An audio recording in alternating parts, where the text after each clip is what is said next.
I should write a book.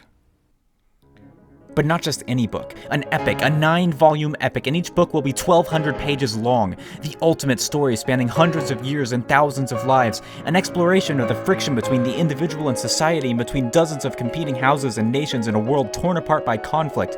Like War and Peace, but longer and set in a world that's like a dark mirror of our own, where the names of characters and places gesture toward allegorical portrayals of historical facts while possessing an entirely original fictional history, and with magic. And an entirely original biosphere based on the Carboniferous period. Characters will ride giant centipedes and hunt dragonflies, and they'll worship gods that take the form of battle-hardened scorpions with fire in their eyes.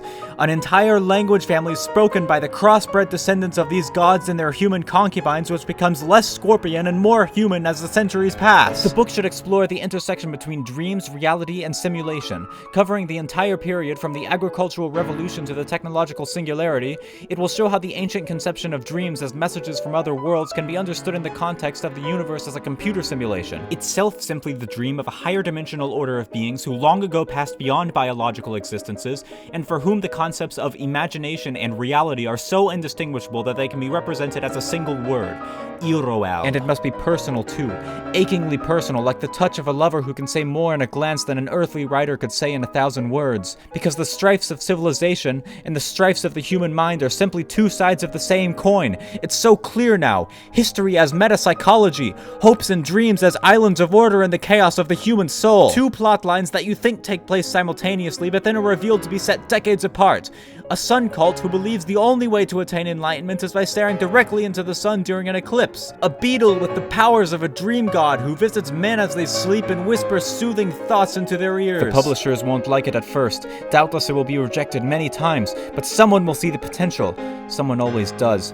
And when that happens, forget the Hugo Awards, this will win the Nobel Prize, not for literature, but for peace.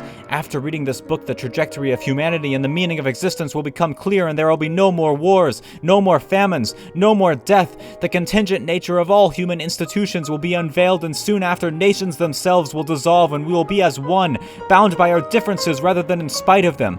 Millions of years from now, historians will look back at this moment, this one singular moment in which I am conceiving the idea for this novel in my head, as the linchpin of all history, the vertiginous point after which everything else was but an afterword, the inevitable capitulation of chess pieces to the sway of fate. And it all starts here. It all starts now. I can feel my future and the future of humanity rushing up against me like a wave, and I am helpless to stop it. My mind is already taken by these visions of grandeur. Watch as I open my word processor and the world trembles in response.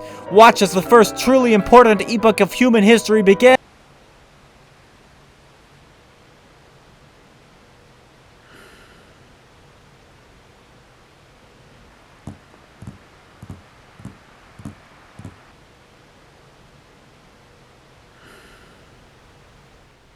Yeah, I got nothing.